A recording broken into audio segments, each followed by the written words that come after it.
No te molestes en reanimarla. Deja que el papeleo siga su curso. Esa era la voz de mi madrastra, estable como un pronóstico del tiempo, viniendo de algún lugar cerca del pie de mi cama.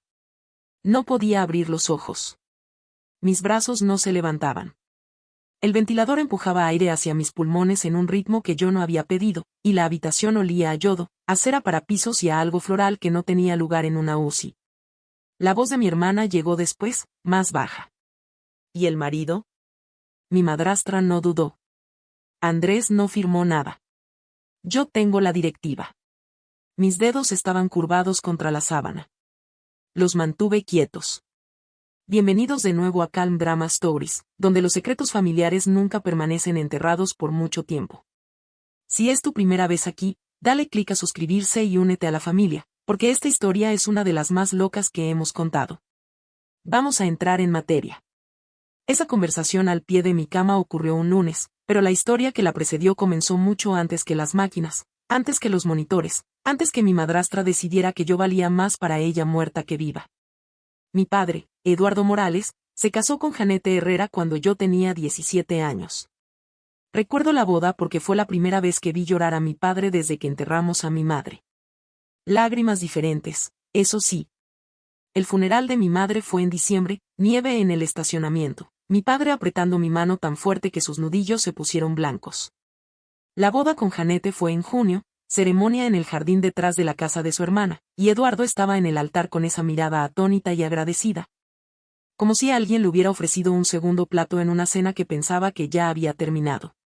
Janete no era una villana en aquel entonces. Necesito que entiendas eso. Tenía su propia hija, Karen, que tenía 14 años, era nerviosa y se paró junto a mí durante la ceremonia con un vestido que claramente odiaba. La propia Janete tenía 42 años, cabello castaño corto y el tipo de zapatos prácticos que decían que no tenía tiempo para tonterías. Había sido contadora en una empresa de suministros médicos antes de conocer a mi padre. Renunció a ese trabajo para cuidarlo cuando llegó el diagnóstico, enfermedad pulmonar obstructiva crónica y luego cáncer de pulmón. 12 años de tanques de oxígeno, visitas al hospital, horarios de medicamentos y un declive lento y paciente. Janete lo manejó todo. Lo llevaba a las citas de oncología en su sedán de tablero agrietado. Organizaba sus pastillas en una bandeja semanal con tapitas azules. Durmió en un catre junto a su cama de hospital los últimos 3 meses de su vida y no se quejó ni una sola vez. Al menos, no donde yo pudiera escucharla. Eduardo murió 14 meses antes de que yo despertara en esa UCI. Tenía 67 años. Yo tenía 28, recién casada con Andrés, trabajando como diseñadora gráfica independiente desde un escritorio en nuestra habitación de repuesto. Y había algo que mi padre me pidió que hiciera antes de que su mente empezara a nublarse por la morfina. Me pidió que firmara un poder notarial para la atención médica nombrando a Janete como mi tomadora de decisiones. Yo tenía 23 años cuando lo firmé, soltera. Janete era lo más parecido a una madre que tenía. Mi padre me entregó el bolígrafo y no lo pensé 2 veces. Debí haberlo pensado 2 veces. Lo primero que recordé después de la oscuridad fue el pitido. Un tono, repetido, exactamente cada 4 segundos, mecánico e indiferente como un metrónomo. Luego el ventilador, un silbido, un empuje, un silbido, un empuje. Aire forzado hacia mi pecho como si alguien inflara un globo que no quería ser inflado. Mi boca estaba seca. Mi lengua se sentía 3 veces más grande de lo normal. Mis párpados estaban sellados, no por voluntad propia, sino por lo que hace el cuerpo humano cuando se apaga y se reinicia en el orden equivocado. Intenté mover mi mano derecha. Nada. Intenté la izquierda. Un espasmo, quizás, o tal vez me lo imaginé. Mis piernas se sentían como si pertenecieran a otra persona, pesadas, distantes, entumecidas desde las caderas hacia abajo. Luego las voces. Al principio, eran solo sonido, formas de palabras sin significado, la forma en que escuchas una conversación en un idioma que no hablas. Gradualmente, las formas se agudizaron. Dijo que el neurólogo viene el martes. Eso era Karen. La reconocí antes de reconocer las palabras porque llevaba ese perfume, vainilla y leche de avena, lo suficientemente dulce como para irritar los senos nasales. Lo usaba desde la universidad. Fue lo primero que identifiqué en esa habitación que no era médico. El martes es demasiado tarde. Eso era Janete, más cerca del lado izquierdo de mi cama, quizás de pie, quizás sentada en la silla de vinilo que podía escuchar crujir cuando se movía. Una tercera voz, masculina, mayor, profesional. Señora Herrera, la condición de la paciente es estable. Hay actividad cerebral. Necesitamos dar tiempo al cuerpo para. Ella no querría vivir así. La voz de Janete lo interrumpió, y sentí algo frío moverse por mi pecho que no tenía nada que ver con el ventilador. Conozco a mi hijastra. Ella no querría máquinas manteniéndola con vida. Quería gritar. Quería sentarme y agarrar su brazo y decir, estoy aquí. Puedo escucharte. Estoy viva. Pero mi cuerpo permaneció plano, sellado, silencioso. Los músculos de mi mandíbula no se contraían. Mis cuerdas vocales no vibraban. Estaba encerrada dentro de mí misma, y la mujer sentada junto a mí estaba tratando de tirar la llave. La voz de Karen, cerca de la ventana. ¿Cuánto tiempo antes de que realmente, ya sabes? Janete no pausó. Hay un proceso. Solo tenemos que ser pacientes. La carpeta Manila llegó a la mañana siguiente. Primero escuché los tacones de Janete, 3 golpes rápidos en el linóleo, luego el roce más suave de ella sentándose, luego el sonido inconfundible de un broche que se abre y papel que se desliza. No cerró la puerta del todo. El ruido del pasillo, un carrito rodando, un intercomunicador distante, se filtraba por los bordes. Mira esto. La voz de Janete era baja, dirigida a Karen. El papel crujió. Eduardo estableció el fideicomiso para que ella lo reciba todo a los 30. Todo. 4 millones de euros. El número quedó en el aire. 4 millones de euros. Había sabido del fideicomiso de manera general. Mi padre lo había mencionado 2 veces, una cuando tenía 21 años y otra unos meses antes de morir. Había dicho que era el dinero del seguro de vida de mi madre, invertido y crecido durante 2 décadas. Lo había programado para distribuirse en mi 30 cumpleaños. No había pensado en los detalles. No lo había necesitado. La voz de Karen. Tiene 29. 6 días. La voz de Janete era tensa, controlada, de la manera en que sonaba cuando calculaba algo. 6 días y cumple 30. Y si está viva cuando eso ocurra, cada céntimo va a ella, no a nosotras, a ella. Pero si ella. Karen no terminó la frase. Si no llega a los 30, el fideicomiso revierte al patrimonio de Eduardo, que, según el testamento, viene a mí. Una pausa. Todo. Me quedé ahí tumbada, respirando al ritmo del ventilador, y sentí que la habitación se reorganizaba alrededor de un hecho que no había entendido hasta ese momento. El fideicomiso no era solo dinero. Era un reloj. Y Janete había estado contando los días desde el momento en que me ingresaron. 6 días. Eso era lo que valía mi vida para la mujer que había hecho la sopa de mi padre durante 12 años. No porque me odiara, no porque yo hubiera hecho algo malo, sino porque un calendario y una cuenta bancaria se habían alineado de una manera que hacía mi muerte conveniente. Le escuché cerrar la carpeta Manila y ponerla en la mesita de noche. El broche hizo clic. Sentí su peso allí, a 3 centímetros de mi mano, como un veredicto que alguien ya había firmado. Andrés y yo teníamos una tradición los martes. Comenzó cuando éramos novios.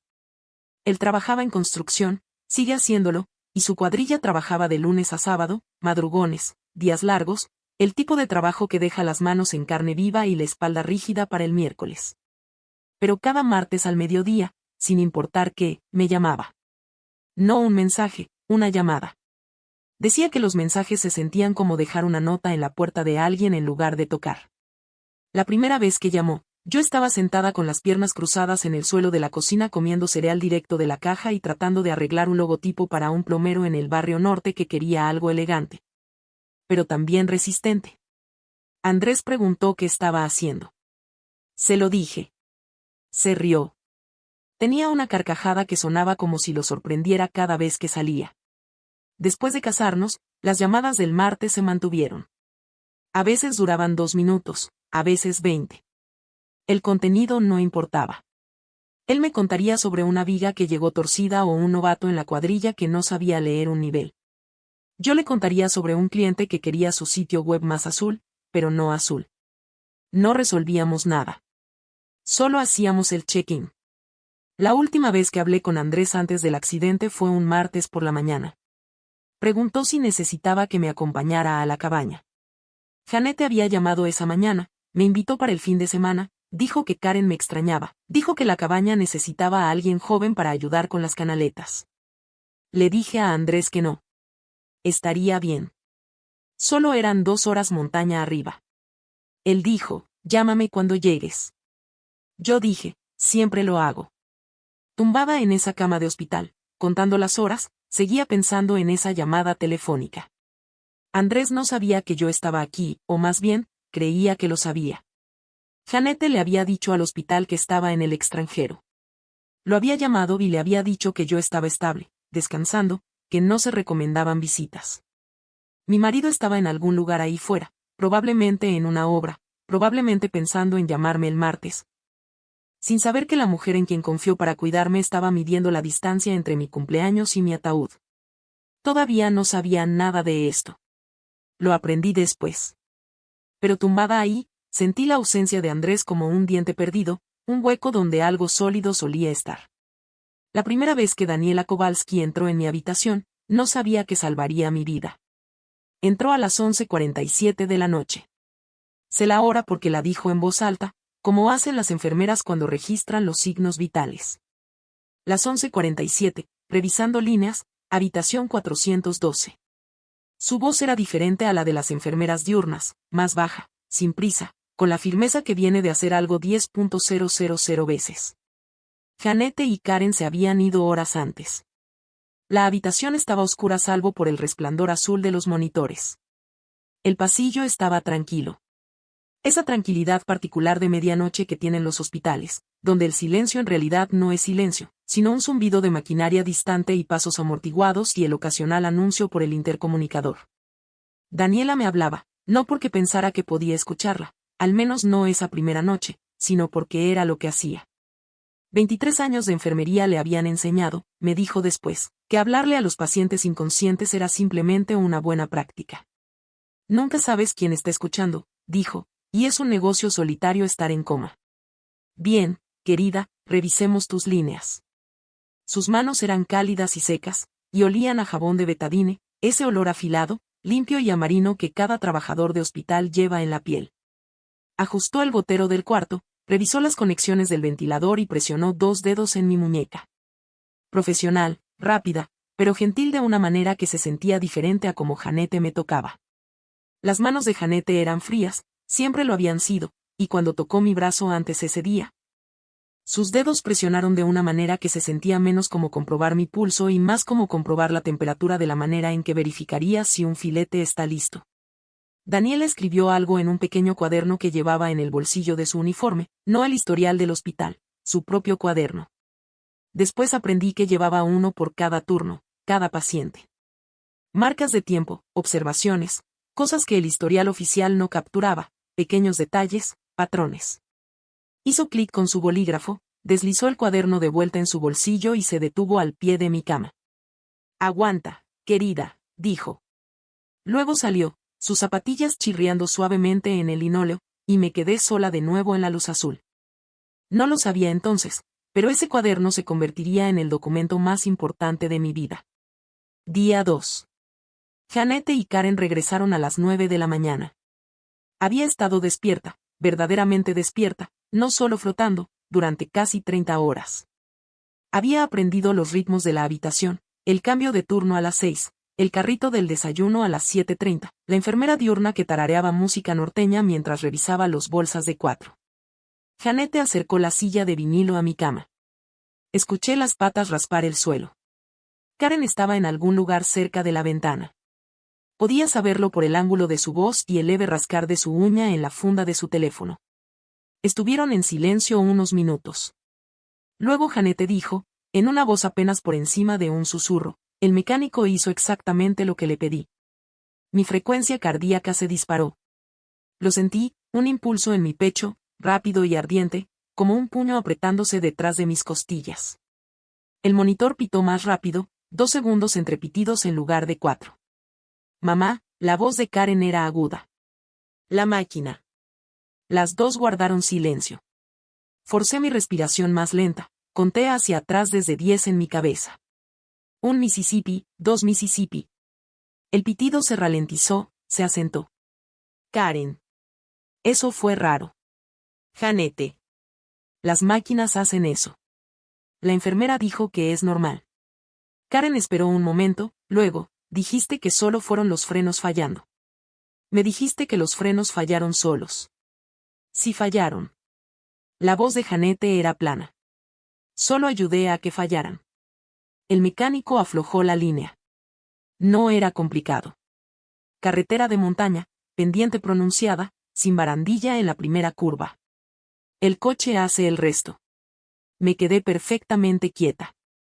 El sudor había empezado en la nuca, deslizándose hacia la bata del hospital, acumulándose contra la almohada. Mi madrastra había saboteado mis frenos. Me había mandado por esa carretera de montaña sola, sabiendo que los frenos fallarían en la primera curva, sabiendo que me iría por la barandilla o por el arseno contra los árboles. Lo había planeado. Le había pagado a alguien, y lo estaba contando a 3 metros de mi cama, en el mismo tono que usaría para describir una receta. Ayudé a que fallaran. 4 palabras. Mi madrastra había intentado matarme, y ahora estaba sentada lo suficientemente cerca como para oler su crema de lavanda para manos, planeando terminar lo que había comenzado. 41 horas antes, estaba regando una planta de albahaca. Era sábado por la mañana, temprano, el sol apenas despuntando sobre la cerca. Andrés había salido para la obra a las 5, un colado de fin de semana que no podía esperar. Y yo estaba parada frente a la ventana de la cocina con su vieja sudadera universitaria, echando media taza de agua en una maceta de terracota que había estado en el alféizar desde marzo. La albahaca estaba desgarbada. Había estado pensando en podarla durante semanas. Mi teléfono sonó a las 7:15. Janete. Sonaba alegre, lo cual debió ser mi primera pista. Janete no hacía alegre sin una razón. Tori, cielo, Karen está en la cabaña este fin de semana y ha estado diciendo cuánto te extraña. Las canaletas necesitan limpieza y pensé, ¿no sería bonito que vinieras? Solo las chicas. La cabaña estaba a 2 horas al norte, pasando la sierra del Tilman, por una carretera que serpenteaba por las estribaciones como una cinta que alguien hubiera dejado caer.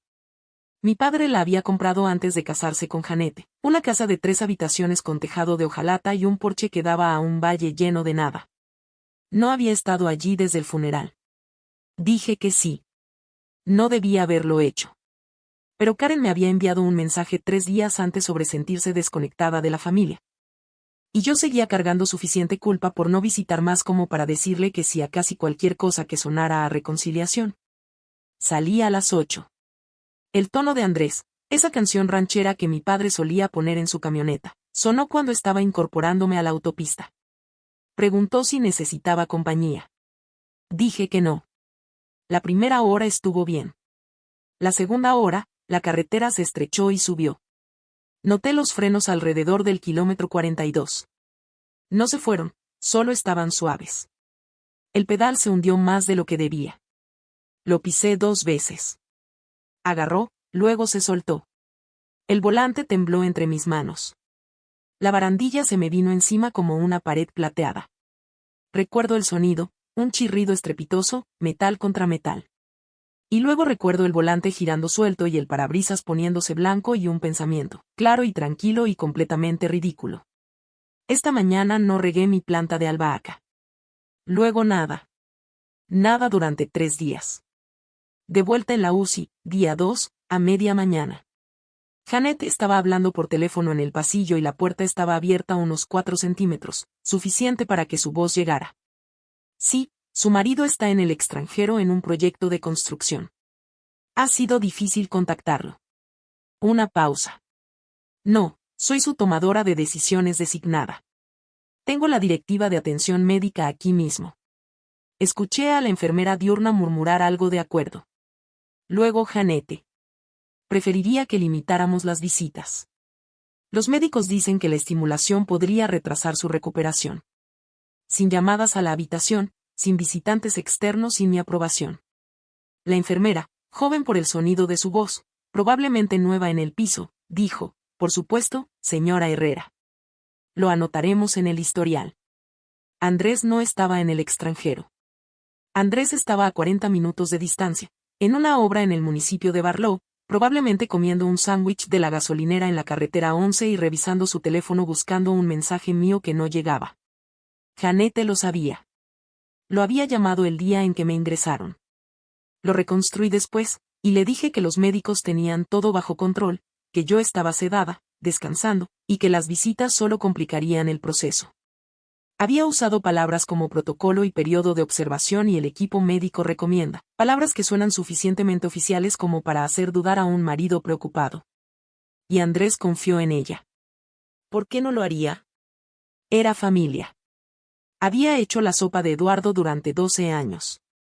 Había sostenido mi mano en el funeral y llorado lágrimas reales. Tenía una carpeta manila llena de documentos que decían que estaba a cargo. Karen regresó de la máquina expendedora. Escuché el chasquido de una lata de refresco y se sentó en la silla junto a la ventana. Estuvieron en silencio unos minutos. Luego Janete dijo, ¿y si Andrés simplemente aparece? No lo hará. Los tacones de Janete volvieron a la habitación. La puerta se cerró detrás de ella. Le dije que está estable y descansando, que los médicos recomiendan no recibir visitas para una recuperación óptima. No es del tipo que se enfrenta a los consejos médicos. Tenía razón. Andrés era tranquilo, práctico, un hombre que creía que cuando un profesional te dice algo, probablemente sabe de lo que habla. Janete había contado con eso. Había contado con su decencia. Mi marido creía que estaba descansando. Mi madrastra se había asegurado de eso. 6 meses antes de morir, mi padre me llamó a su habitación. Era febrero. La habitación olía al aceite de eucalipto que Janete le frotaba en el pecho cada mañana y al tocador de roble que había estado allí desde antes de que yo naciera. Estaba sentado en la cama, delgado como una escoba, con una cánula de oxígeno detrás de las orejas y un vaso de agua sudando aro sobre un posavasos en forma de trucha.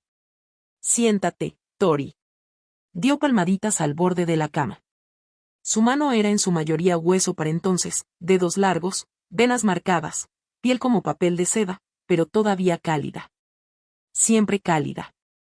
Necesito contarte sobre el fideicomiso. Lo explicó simplemente, como explicaba todo, como si me estuviera guiando a través de un plano. Mi madre, Laura, tenía una póliza de seguro de vida. 2 millones de euros. Después de que murió, Eduardo la invirtió. A lo largo de 18 años, había crecido a poco más de 4 millones. Había establecido un fideicomiso para mantenerlo. ¿Fecha de distribución? Mi 30 cumpleaños. Ni un día antes. Nadie puede tocarlo, dijo. Ni Janete, ni Karen, ni siquiera tú hasta tu cumpleaños. Así lo configuré. Hice la pregunta obvia. ¿Qué hay de Janete? Miró la ventana. Las persianas estaban medio abiertas, rayando la pared con luz de la tarde. Me he ocupado de Janete de otra manera. La casa es suya. Pero este dinero. Se volvió hacia mí. Este es el dinero de tu madre, Tori. Tu madre real. Lo dijo como si fuera sagrado. Para él, lo era. No pregunté qué pasaría si yo moría antes de cumplir 30. No se me ocurrió. Tenía 28 años, sana, casada, empleada. La muerte a los 29 no estaba en mi lista de preocupaciones, pero Eduardo había pensado en ello. Había pensado en todo. Y en algún lugar de los documentos del fideicomiso, en un lenguaje que yo nunca había leído, había una cláusula que decía que si la beneficiaria moría antes de la fecha de distribución, el fideicomiso revertía al patrimonio del otorgante. Y Janete, según el testamento actualizado de Eduardo, era la única heredera de ese patrimonio. No sabía que esa cláusula existía hasta mucho después, pero Janete sí. Ella había sabido de ella durante mucho tiempo, quizás incluso antes de que Eduardo muriera. El dinero de tu madre real. Él lo dijo con reverencia. Para Janete, esas mismas palabras debieron sonar como una puerta cerrada con llave. La tarde del día 2, Janete se fue a reunirse con el doctor Castellanos. Escuché sus tacones hacer clic por el pasillo, desvanecer, desaparecer. La puerta quedó abierta. La habitación se quedó en silencio excepto por el monitor, el ventilador y el sonido amortiguado de un televisor sonando en algún lugar del piso. Karen se quedó atrás. No dijo nada durante mucho tiempo. La escuché respirar, irregular, húmeda, el tipo de respiración que viene antes del llanto. Luego se acercó. La silla de vinilo crujió. Su perfume, esa vainilla y leche de avena, llegó con ella. Tori. Su voz era apenas un susurro. Yo no quería esto. Hizo una pausa. Escuché un sorbido. Luego el sonido de ella limpiándose la cara con el dorso de la mano. Mamá dijo que era la única manera. Dijo que ni siquiera te enterarías. Dijo que el accidente parecería, ya sabes, los frenos simplemente fallan a veces, ¿verdad? ¿En carreteras de montaña? Dijo que pasa todo el tiempo. La voz de Karen se quebró. Solo no pensé que realmente lo haría. Pensé que solo estaba hablando. Ya sabes cómo habla. Si sabía cómo hablaba. Janete hablaba de las cosas de la misma manera en que manejaba los horarios de pastillas, con precisión y seguimiento. Tu padre, Eduardo, te dejó todo, Tori. Todo. Mamá se quedó con la casa, y no es que la casa sea nada, pero no hay dinero en efectivo, no hay ahorros. Las facturas médicas se comieron todo lo que no estaba en el fideicomiso. ¿Sabes cómo es ver a tu mamá recortar cupones a los 54? Recortándolos del periódico del domingo con tijeras de cocina porque no puede pagar los digitales. La voz de Karen subía ahora, enredada con lágrimas y algo que sonaba casi como rabia. No hacia mí, hacia la situación, hacia la manera en que los números se habían organizado. Debo 87.000 euros en préstamos estudiantiles. Tengo un título de administración de empresas que no puedo usar porque nadie está contratando y mi novio se fue el mes pasado y tengo 26 años y vivo con mi madre en la casa de un hombre muerto. Exhaló fuerte. Lo siento, Tori. De verdad. Luego le escuché sacar el teléfono. Su uña tocó la pantalla. Un mensaje de texto rápido. Después me enteraría de lo que decía. 3 palabras. ¿Cuánto tiempo más? Se limpió la cara una vez más, se levantó y caminó hacia la ventana. Le escuché abrir las persianas. La luz de la tarde se desplazó sobre mis párpados cerrados, cálida y dorada e indiferente. Esa noche, sola en la oscuridad, empecé a contar. No el tiempo. No podía ver un reloj. Sino ritmos. La enfermera diurna venía cada 2 horas. Tarareaba música norteña y olía a desinfectante de manos con fresa. El cambio de turno ocurría a las 6. Podía saberlo porque las voces en la estación de enfermeras cambiaban de tono y volumen, como si alguien cambiara la estación de radio. Daniela entraba a las 10, me revisaba a las 10, luego a las 2, luego a las 6. Sus visitas eran más cortas, pero más exhaustivas. Leía mi historial en voz alta, lo que la enfermera diurna no hacía. Janete llegaba entre las 8 y las 9 cada mañana. Se quedaba hasta las 6 o las 7 de la tarde, a veces con Karen, a veces sola. Tomaba llamadas en el pasillo. Almorzaba en la cafetería. Podía oler la sopa en su aliento cuando regresaba.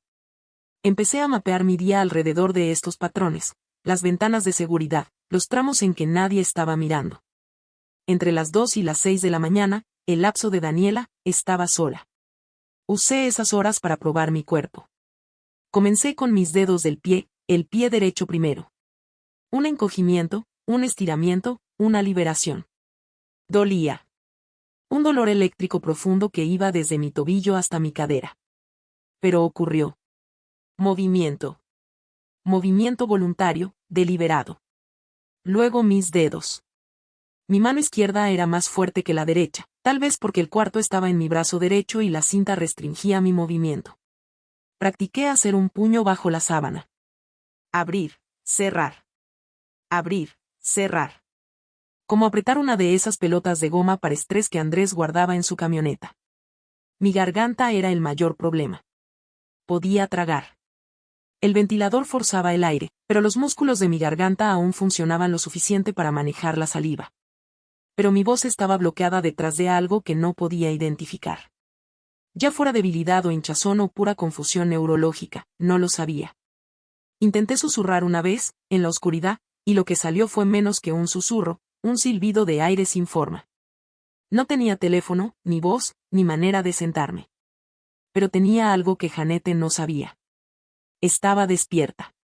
Y estaba contando cada minuto que ella no estaba. Día 3. La conversación que cambió los cálculos.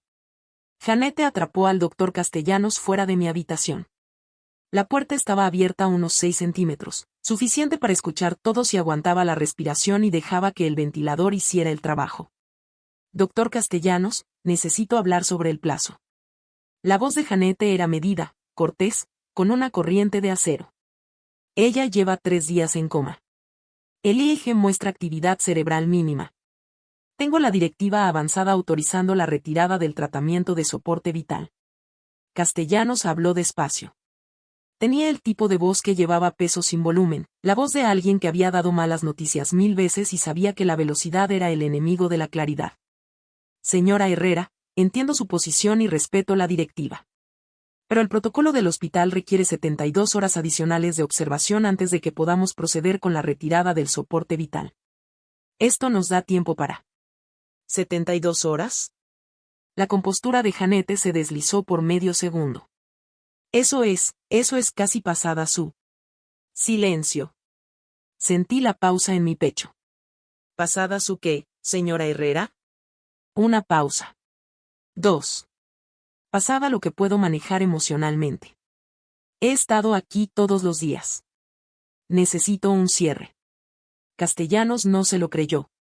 Podía escucharlo en la manera en que pausó antes de responder. No suficientemente largo como para ser grosero, pero suficientemente largo como para ser deliberado. 72 horas es el estándar, señora. Programaré la evaluación para el jueves por la mañana. Si los resultados no cambian, hablaremos sobre los próximos pasos entonces. Jueves por la mañana. Mi cumpleaños era el jueves. 72 horas desde el miércoles por la mañana era aproximadamente el jueves al amanecer. Si Castellanos realizaba su evaluación a las 8 del jueves, el fideicomiso ya habría distribuido a medianoche. Janete lo perdería todo. Escuché sus tacones empezar a pasearse por el pasillo. 3 pasos, giro, 3 pasos de vuelta. El sonido de alguien haciendo aritmética en su cabeza y sin que le guste la respuesta. ¿Hay alguna manera de acelerar el proceso?, preguntó Janete. ¿Una segunda opinión? ¿Un traslado a otra institución? Es bienvenida a buscar una segunda opinión, señora Herrera, pero un traslado reiniciaría el reloj de observación. El paseo se detuvo. Le escuché exhalar, agudo, controlado, el tipo de exhalación que haces cuando estás tragándote un grito. 72 horas. No sabía si eso era suficiente tiempo, pero era todo lo que tenía. Noche 3, 9:15 de la noche. El pasillo estaba tranquilo, pasado el horario de visitas, pero Janete había usado la directiva de atención médica para conseguir acceso fuera de horario. Ella y Karen entraron juntas. Olí la crema de lavanda para manos de Janete antes de escuchar las patas de la silla raspar. Susurraron. No por preocupación hacia mí. Pensaban que yo era tan receptiva como el colchón sobre el que estaba tumbada, sino por costumbre. Cuando planeas algo criminal, tu voz se baja, te escuche a alguien o no. Llamé a Reinhardt esta tarde. Dijo Janete. Dice que podemos presentar una orden judicial de emergencia para anular el protocolo de 72 horas. Retiro compasivo. Un juez puede firmarla para el jueves por la mañana. El jueves por la mañana es su cumpleaños, mamá. La voz de Karen era tensa. Lo sé. Por eso necesito que la orden esté firmada para el miércoles por la noche. Si podemos conseguir que un juez autorice el retiro el miércoles por la noche, el hospital tiene que cumplir. Ella se habrá ido antes de medianoche. Si alguna vez has tenido que quedarte quieto mientras alguien planea tu muerte a 3 metros de tu cara, puedo decirte esto, tu cuerpo quiere gritar. Cada músculo, cada nervio, cada fibra que la evolución pasó 1.000.000 de años construyendo, todo eso gritando muévete, lucha, corre. Pero la parte de tu cerebro que mantuvo vivos a nuestros antepasados en la hierba alta, la parte que sabe que a veces la única manera de sobrevivir es hacerse la muerta, esa parte dice, no te muevas. No me moví. Karen, ¿Y si despierta antes? No lo hará. El médico dijo que la actividad cerebral es mínima. Se ha ido, Karen. Solo lo estamos haciendo oficial. Se ha ido. Solo lo estamos haciendo oficial. Mi madrastra estaba escribiendo mi elogio fúnebre mientras yo contaba los segundos entre sus respiraciones. Té de menta. Eso era lo que olía su aliento esa noche. Había tomado té de menta en la cafetería, y estaba sentada lo suficientemente cerca como para sentir el calor de cada exhalación en el dorso de mi mano. Ahora tenía una fecha límite. El miércoles por la noche. Menos de 36 horas. Si no podía encontrar la manera de hacer llegar un mensaje antes de que Janete consiguiera esa orden judicial, tendría autoridad legal para acabar con mi vida con la firma de un juez y el asentimiento de un médico. Cerré el puño bajo la sábana. Solo una vez. Luego lo abrí. Y esperé a Daniela. Ya sé lo que estás pensando ahora mismo. ¿Por qué no abrí simplemente los ojos y grité? ¿Por qué no me moví? Si alguna vez has estado atrapado en un cuerpo que no obedece, ya sabes la respuesta. Tus músculos no cooperan. Tu voz se esconde detrás de una pared que no puedes romper. Pero esto es lo que necesito que sepas, estaba luchando. De la única manera que podía. Si esta historia te está tocando de cerca, deja un comentario abajo. Y si aún no lo has hecho, dale clic a suscribirse, porque lo que pasa a continuación va a cambiarlo todo. 2:14 de la mañana. La segunda revisión de Daniela esa noche. La habitación estaba oscura. Los monitores emitían ese resplandor azul verdoso que hacía que todo pareciera estar bajo el agua. Daniela entró en silencio. Siempre lo hacía. Pero esta noche se movió más despacio que de costumbre. Ajustó la línea del cuarto, revisó la lectura del ventilador, y luego hizo algo que no había hecho antes. Levantó mi mano izquierda para revisar el punto de pulso en mi muñeca. Mi dedo se movió. No fue planeado. No fue estratégico. Mi cuerpo simplemente lo hizo. Un espasmo. Un aleteo. La contracción más pequeña de un músculo en mi dedo índice. Pero Daniela lo sintió. Lo sé porque su mano se quedó quieta. Su respiración cambió. Y no me soltó. Tori. Su voz era apenas por encima de un susurro. ¿Puedes escucharme? Intenté de nuevo. Concentré cada onza de cualquier vía neurológica que todavía funcionaba en mi dedo índice izquierdo. Se movió. Un movimiento voluntario y definitivo. Daniela no jadeó, no llamó a pedir ayuda, no salió corriendo de la habitación. Se quedó allí, sosteniendo mi mano, y sentí su pulgar presionar suavemente contra mi nudillo. Un apretón. Breve, profesional, y lo más cálido que había sentido en 3 días. Luego me soltó. Escuché el clic de su bolígrafo, el rasguño de la escritura en su cuaderno. No podía leerlo, pero me enteré después. 2:14 de la mañana. Movimiento de dedo receptivo. Mano izquierda. Voluntario. 2 instancias. La paciente puede tener conciencia. Hizo una pausa. Le escuché mirar hacia la puerta. Un cambio en la dirección de su respiración. Luego cerró el bolígrafo y deslizó el cuaderno de vuelta en el bolsillo de su uniforme. No se lo dijo al personal diurno. Todavía no. Me dijo después que necesitaba estar segura. Un movimiento podía ser involuntario, un reflejo, un disparo aleatorio. 2 era interesante, pero necesitaba más antes de arriesgarse a decir algo. Porque si reportaba conciencia y Janete era la apoderada de atención médica, Janete lo sabría. Y algo sobre Janete, Daniela no podía explicarlo, no de manera lógica, no todavía, la ponía nerviosa. Aguanta, querida. Susurró. Luego me apretó la mano una vez más y salió. Las zapatillas chirriaron en el linóleo, suaves como un susurro. En la oscuridad, curvé mis dedos en la sábana y me aferré. La noche siguiente, noche 4, Daniela regresó a las 10. Cerró la puerta completamente esta vez. Escuché el pestillo hacer clic. Tori. Su voz era tranquila, pero directa. Nada de calidez esta vez. Solo claridad. Voy a hacerte algunas preguntas. Si puedes escucharme, aprieta mi dedo una vez. Colocó su dedo índice en mi palma izquierda. Lo apreté. Una contracción deliberada. Bien. 2 veces para no. Silencio. Entonces, ¿tienes dolor? Un apretón. Sí. ¿Puedes abrir los ojos? 2 apretones. No. ¿Hay alguien a quien quieras que llame? Un apretón. Inmediato. Fuerte. ¿Tu marido? Andrés. Un apretón. ¿Está su número en tu teléfono? 2 apretones. Mi teléfono había desaparecido. Janete lo había tomado del accidente o de mi bolsa. No sabía dónde estaba, pero sabía que no estaba en esta habitación. Daniela estuvo en silencio por un momento. La escuché respirar. Firme. Deliberada. El tipo de respiración que haces cuando estás tomando una decisión. Escúchame atentamente. Se inclinó más cerca. Su voz bajó a apenas audible. He sido enfermera durante 23 años. He visto muchas familias pasar por estas puertas. La mayoría están asustadas y tristes y haciendo lo mejor que pueden. Pero algunas de ellas. Hizo una pausa. No conozco a tu madrastra, pero quien le dijo al hospital que tu marido está en el extranjero, no creo que eso sea verdad. La manera en que habla sobre tu tratamiento, la urgencia por el retiro, algo no me cuadra. Le apreté el dedo de nuevo. Fuerte. Lo más fuerte que pudo mi débil mano. Voy a encontrar a tu marido.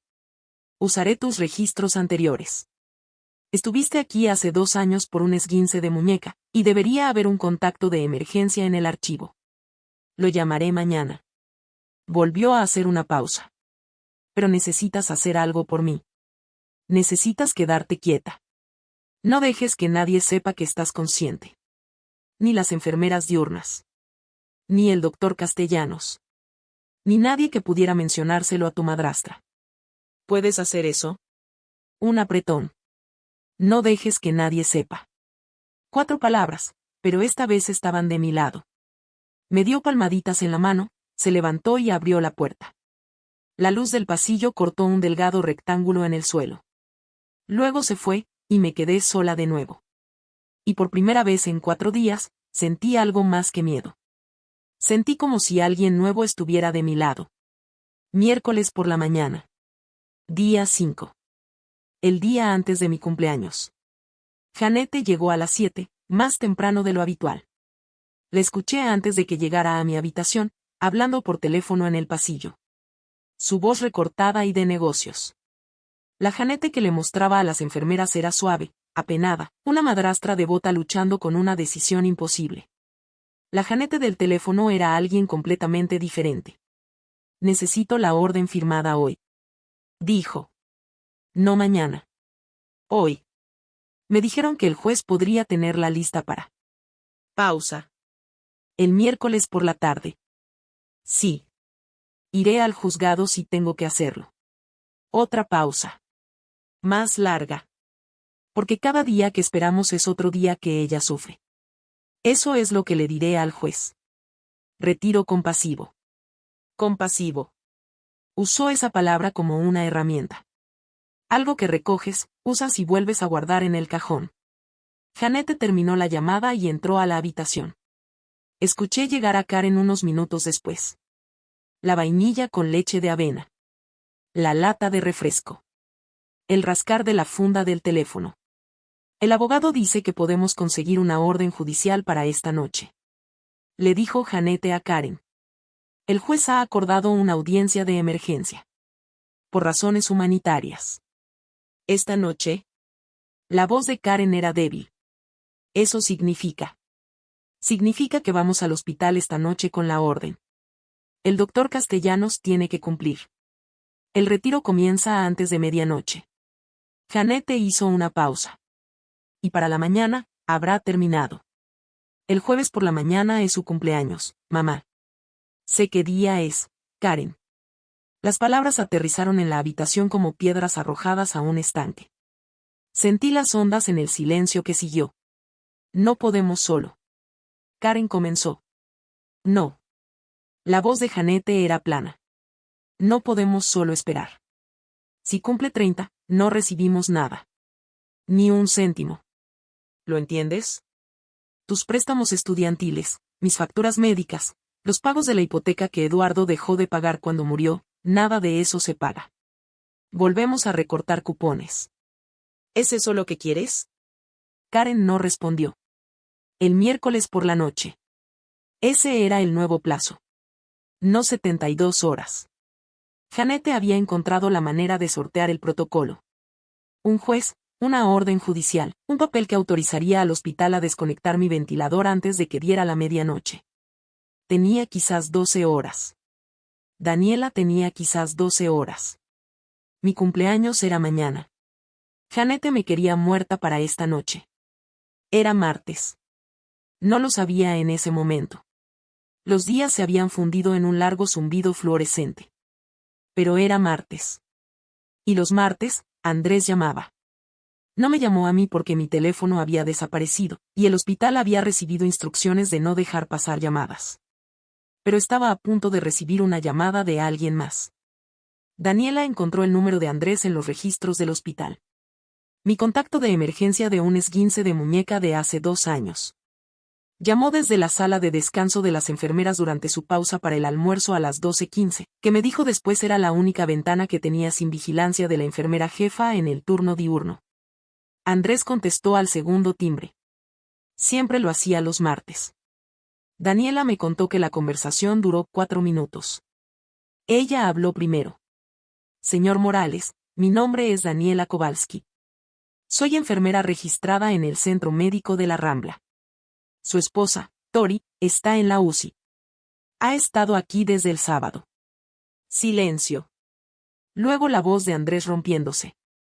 ¿Qué quiere decir que está en la UCI? Su madrastra me llamó. Me dijo que Tori estaba estable, descansando. Dijo que los médicos recomendaban no tener visitas. Señor, ¿quién le dijo eso? Janete. Janete Herrera. Me llamó el sábado por la noche. Dijo que se detuvo. Daniela lo escuchó respirar. Fuerte. Rápido. Dijo que no había nada de qué preocuparse. Daniela esperó. Me dijo después que podía sentir la rabia acumulándose en el otro extremo de la línea, de la manera en que sientes llegar una tormenta antes de ver las nubes. ¿Mi esposa está viva? Está viva. Y está despierta. Más silencio. Daniela lo dejó estar. Voy para allá, dijo Andrés. No vengas a la recepción. Su madrastra ha restringido el acceso de visitantes. Ven a la entrada cuarto piso, después de las 10 de esta noche. Te encontraré en la escalera. Está ella. Su voz se cortó. ¿Está bien? Daniela hizo una pausa. Luego cuidadosamente, me apretó la mano, señor Morales. 2 veces. 3 palabras antes de colgar. Daniela me habló de ellas esa noche, sentada a mi lado en la oscuridad, su voz firme y cálida. Dijo, es mi esposa. Andrés estaba en la escalera a las 9:47 de la tarde, 20 minutos antes. Daniela dijo que todavía llevaba sus botas de trabajo, y había polvo de cemento en su cabello. Daniela lo vio por el pasillo. Lo sé porque los escuché. 2 pares de pasos, uno de suela suave y familiar, uno pesado y ligeramente demasiado rápido. El sonido de un hombre tratando de no correr. La puerta se abrió. La habitación estaba oscura. Daniela cerró la puerta detrás de ellos y dijo, en una voz apenas por encima de un susurro, puede escucharte. Adelante. Los pasos de Andrés cruzaron la habitación. Se detuvo a mi lado. Podía olerlo. Polvo de cemento, sudor, el leve jabón de cedro que usaba cada mañana. Y el olor deshizo algo dentro de mí que había estado sujetando durante 4 días. Mi garganta dolía. Mis ojos ardían detrás de mis párpados sellados. Se arrodilló.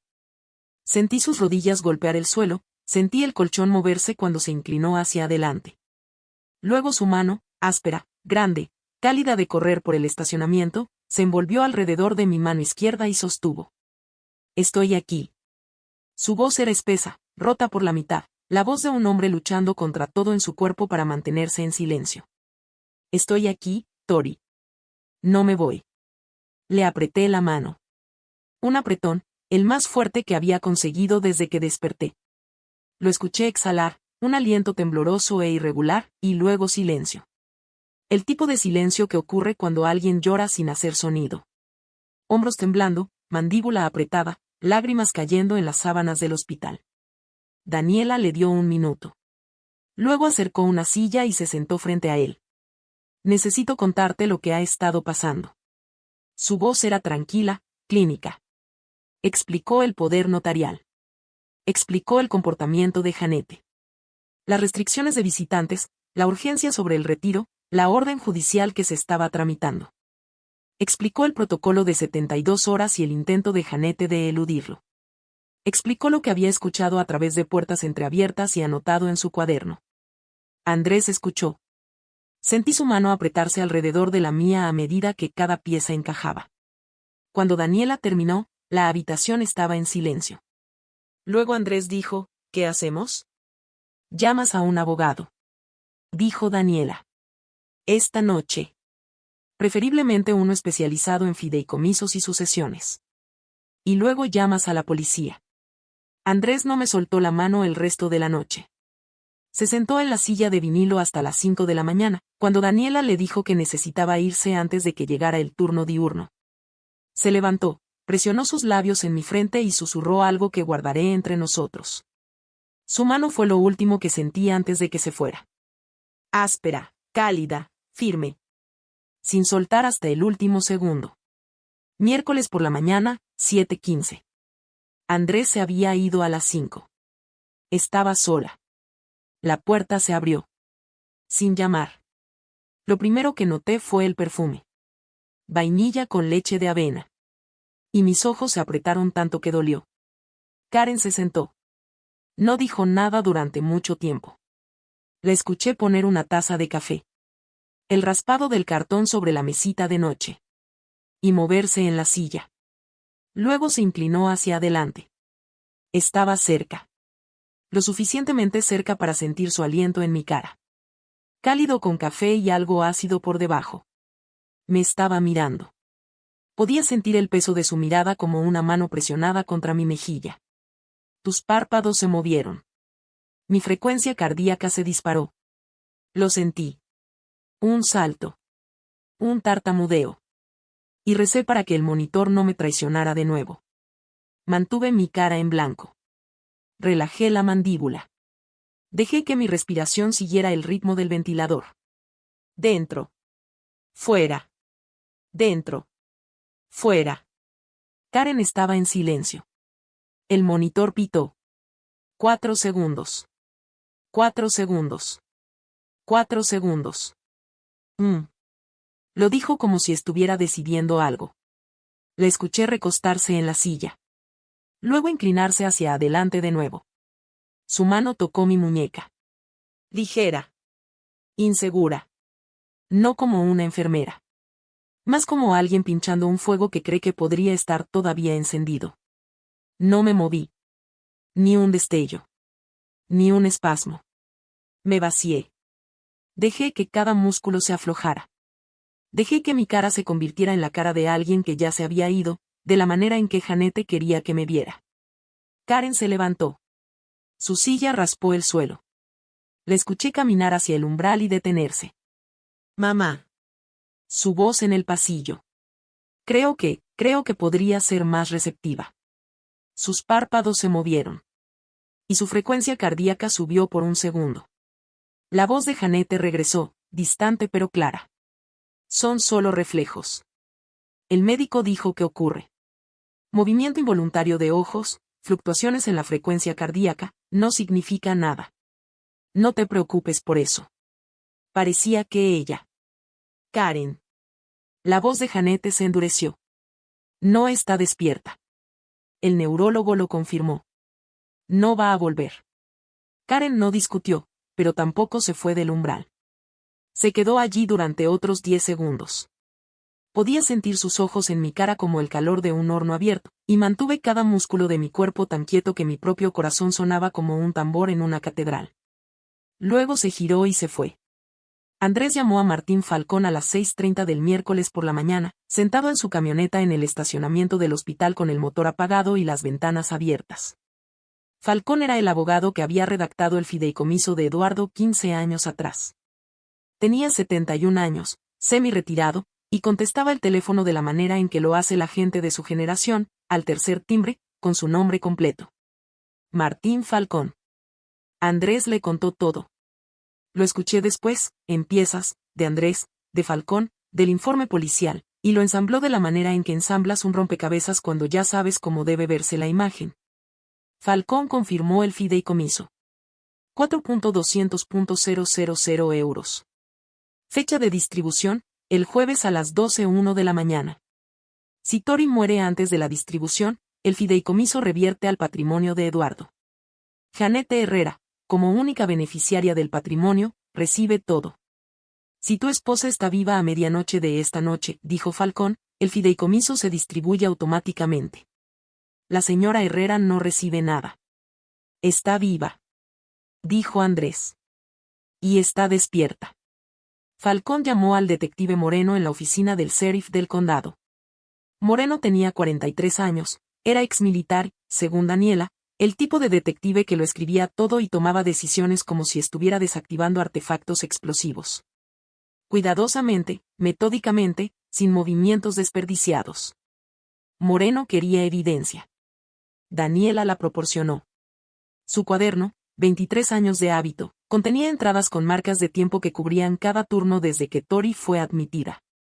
Llegadas y salidas de visitantes, conversaciones de Janette escuchadas a través de puertas entreabiertas, la solicitud de restricción de visitantes, la afirmación de que Andrés estaba en el extranjero. La urgente presión para el retiro. El doctor Castellanos, cuando fue contactado por Moreno, confirmó que la actividad cerebral de Tori había mostrado mejora consistente con una paciente que estaba recuperando la conciencia, no deteriorándose. Acordó proporcionar el historial médico completo bajo citación. Daniela envió sus notas por fax desde la estación de enfermeras a las 11 de la noche del miércoles.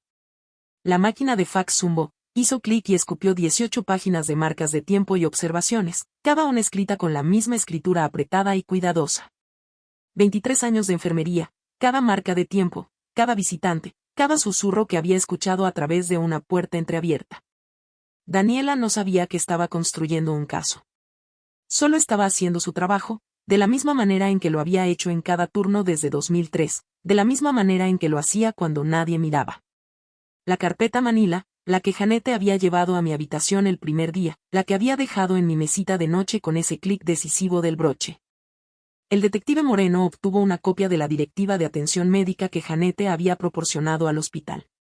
También obtuvo el documento original del abogado del patrimonio de Eduardo, la versión archivada 3 años antes cuando yo tenía 23 años, era soltera y firmaba papeles que apenas leía. No coincidían. La directiva original, redactada por el abogado de Eduardo, autorizaba a Janette a tomar decisiones médicas en mi nombre.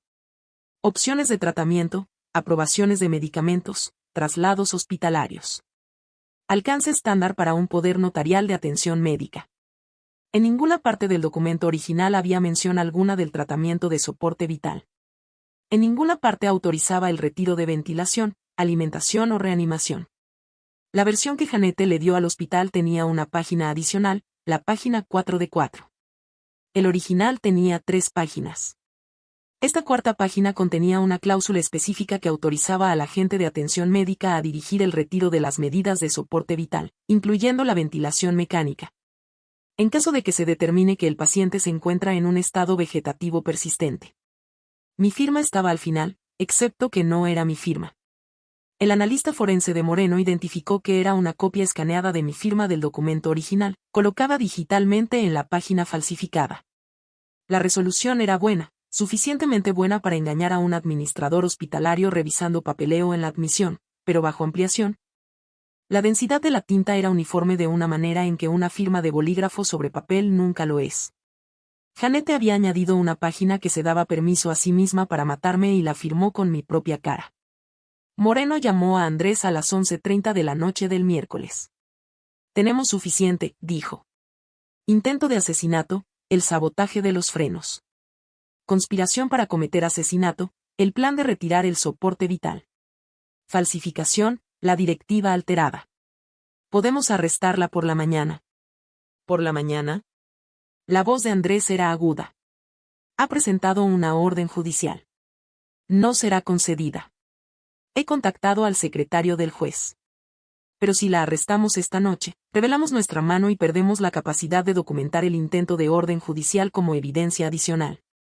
Andrés no le gustó, pero lo entendió, de la misma manera en que entendía la construcción. No viertes concreto hasta que los encofrados están puestos. La carpeta Manila que se suponía que pondría fin a mi vida se convirtió en la primera pieza de evidencia que pondría fin a la vida de Janete tal como la conocía. Jueves por la mañana, mi 30 cumpleaños, 8 de la mañana. Janete y Karen llegaron juntas. Escuché los tacones de Janete, seguros, breves, y los pasos más suaves de Karen siguiéndola. Janete llevaba papeles. Los escuché crujir en su mano. Necesitamos hablar con el doctor Castellanos, le dijo Janete a la enfermera en la estación. Tengo una orden judicial autorizándola. La puerta de la habitación 412 se abrió, pero no fue el doctor Castellanos quien entró primero. Fue un hombre con una chaqueta oscura que dijo tranquila y claramente, ¿Janete Herrera? Sí. ¿Quién es? Detective Moreno, sheriff del condado. ¿Está presente Karen Herrera también? Yo sí, estoy aquí. ¿De qué se trata esto? La voz de Karen estaba una octava completa más alta de lo normal.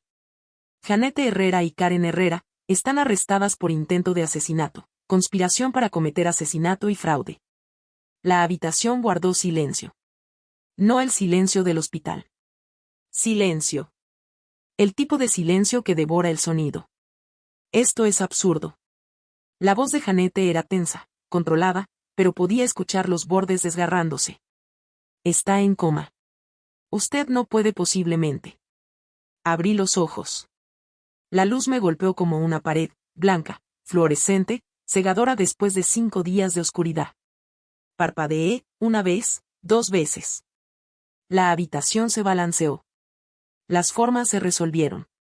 Los monitores azules, el soporte del cuarto, la ventana con la luz de la mañana entrando a través de cortinas que nadie se había molestado en cerrar, y Janete, de pie al pie de mi cama, carpeta Manila en una mano, orden judicial en la otra, boca abierta, sin sonido. La miré. No hablé. No necesitaba hacerlo. 5 días de silencio y todo lo que tenía que decir estaba en mis ojos. Detrás de ella, 2 agentes uniformados dieron un paso adelante. Uno de ellos leyó los derechos Miranda. Janete se quedó perfectamente quieta, como alguien al que habían golpeado pero aún no lo había sentido. Karen se derrumbó en la silla de vinilo y puso la cara en sus manos y sollozó, fuerte, desordenado, llanto a borbotones que sacudió toda la silla. Andrés apareció en el umbral. Llevaba las mismas botas de trabajo de la noche del martes, todavía con polvo de cemento en los dobladillos. Daniela estaba a su lado, técnicamente fuera de turno, todavía en el uniforme del día anterior. El doctor Castellanos llegó el último, su expresión el cuidadoso en blanco de un hombre que acababa de enterarse de lo que la familia de su paciente había estado realmente planeando. Janete me miró. Yo la miré. Ninguna de las dos parpadeó. Luego la sacaron de la habitación 412 y la luz de la mañana permaneció exactamente donde estaba. 2 horas después, un hombre que nunca había conocido entró en mi habitación llevando un maletín de cuero y una tarjeta de cumpleaños. Martín Falcón tenía 71 años, era delgado, con gafas de montura metálica y la postura de alguien que había pasado 5 décadas leyendo documentos. Puso el maletín en la mesa rodante, lo abrió con 2 clics precisos, y sacó una carpeta, no Manila, blanca, con una pestaña azul marcada Fideicomiso Morales. Feliz cumpleaños, Tori. Lo dijo sin sentimentalismo, de la manera en que un notario estampa un documento, un hecho, no un saludo. Andrés estaba en la silla a mi lado, su mano envuelta alrededor de la mía de la manera en que había estado desde que se fue la policía. Daniela estaba junto a la puerta. Se negó a irse hasta que llegara Falcón, aunque su turno había terminado 9 horas antes. A partir de las 12:01 de esta mañana, dijo Falcón, ajustando sus gafas y leyendo del instrumento del fideicomiso, el fideicomiso irrevocable de Eduardo R. Morales ha sido totalmente conferido a la única beneficiaria, Tori Laura Morales. El valor total del fideicomiso, según el estado trimestral más reciente, es de 4.217.000 euros. Levantó la vista. Es tuyo. Todo. Sin condiciones, sin contingencias. Janete Herrera no tiene ninguna reclamación. El estatuto del asesino, que el abogado de tu padre incluyó en los términos del fideicomiso, la habría descalificado incluso sin los cargos criminales. Hizo una pausa. Tu padre pensó en todo, señorita Morales. Lo miré. Mi garganta estaba en carne viva. El ventilador había sido retirado 2 horas antes, y cada respiración se sentía como tragar papel de lija. Pero conseguí una palabra, la primera palabra que había pronunciado en 5 días. Gracias. Luego miré a Daniela. Estaba parada contra la pared, con los brazos cruzados, observando la escena con la expresión de alguien que había hecho esto durante 23 años y había dejado de sorprenderse por nada, excepto por esto. Sus ojos estaban húmedos, apenas, el tipo de húmedo que una mujer como Daniela parpadearía antes de que alguien lo notara. A las 2. Dije. Mi voz era grave, apenas audible, pero la habitación estaba suficientemente tranquila. Daniela asintió, una pequeña sonrisa. Luego se giró hacia la puerta. Para el registro, dijo por encima de su hombro, sus signos vitales nunca fueron tan planos como me dijeron. Sus zapatillas chirriaron por el pasillo hasta que el sonido desapareció, y sostuve la mano de Andrés y observé la luz de la mañana moverse por el techo de la habitación 412, y pensé, tengo 30 años. La recuperación tardó más que la crisis. 3 semanas en el hospital, 2 meses de fisioterapia en una clínica en la calle Magnolia, donde la sala de espera siempre olía a desinfectante de limón y alguien había pegado pósteres motivacionales en todas las superficies de pared disponibles. Mis piernas volvieron primero, temblorosas, poco confiables, como aprender a caminar en un barco. Mi voz tardó más. Las cuerdas vocales habían sido tensadas por el tubo del ventilador, y durante semanas, soné como si hubiera hecho gárgaras con grava. Andrés dijo que no le importaba. Dijo que me escucharía leer la guía telefónica si eso significaba que estaba hablando. El caso de Janete avanzó por el sistema de la manera en que estas cosas avanzan. Lento, metódico, con mucho papeleo. Los cargos eran graves, intento de asesinato basado en el sabotaje de los frenos. El mecánico que había contratado se dobló en 48 horas de interrogatorio.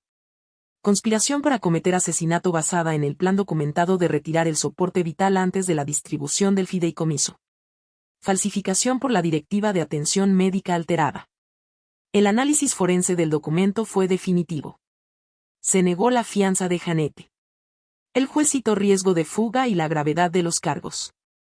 Karen tomó un acuerdo de culpabilidad. Conspiración para cometer fraude, cómplice después del hecho. Su abogado argumentó que estaba bajo la influencia de su madre, lo cual era parcialmente cierto y parcialmente conveniente. Cooperó completamente.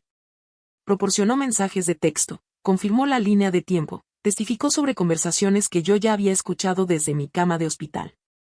El juez le dio de 3 a 5 años. Me escribió una carta desde la prisión del condado. Tenía 4 páginas, escrita a mano en papel legal amarillo. Se disculpó. Explicó. Preguntó si alguna vez podría perdonarla. Habló de sus préstamos estudiantiles y las facturas médicas de su madre y la sensación de ver el dinero de Eduardo ir a otra persona mientras ellas recortaban cupones. La leí. Cada palabra. No respondí. No porque estuviera enojada, aunque lo estuve, durante mucho tiempo, sino porque algunas relaciones no pueden repararse con una carta como tampoco un coche puede arreglarse con una disculpa. El daño era estructural. No pegas un eje agrietado. La casa que Eduardo le dejó a Janete estaba sujeta a procedimientos de confiscación una vez que la condena pasara. El tribunal determinó que el legado se había hecho bajo condiciones que precedían a la conspiración criminal. La vendí y añadí los ingresos a mi fideicomiso. El dinero de mi madre, la casa de mi padre. Todo finalmente donde se suponía que debía estar. Algunos puentes no necesitan ser quemados. Solo necesitan quedarse exactamente donde están.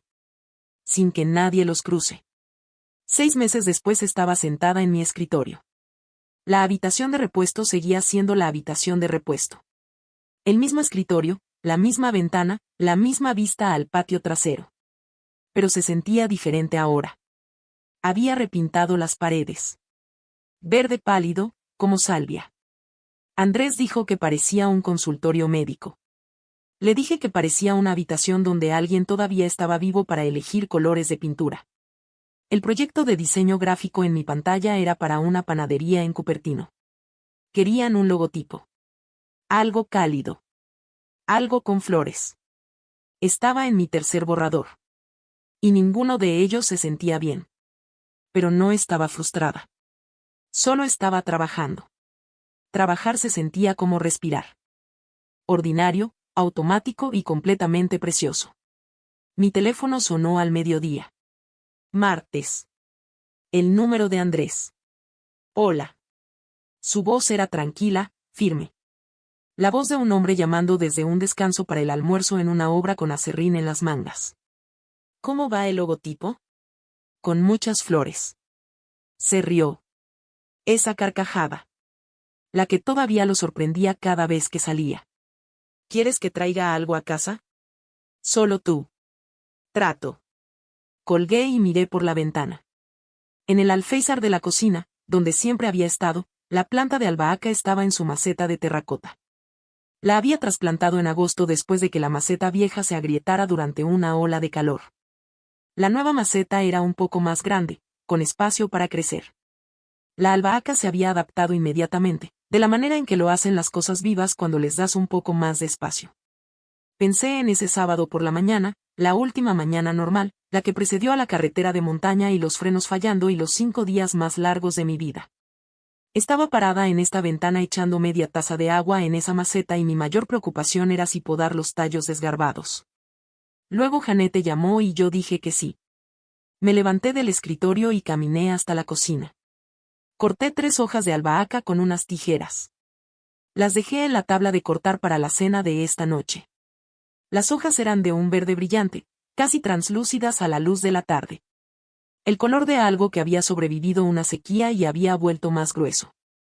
La albahaca estaba creciendo. Yo también. 1 año después fui de vuelta al hospital. No como paciente.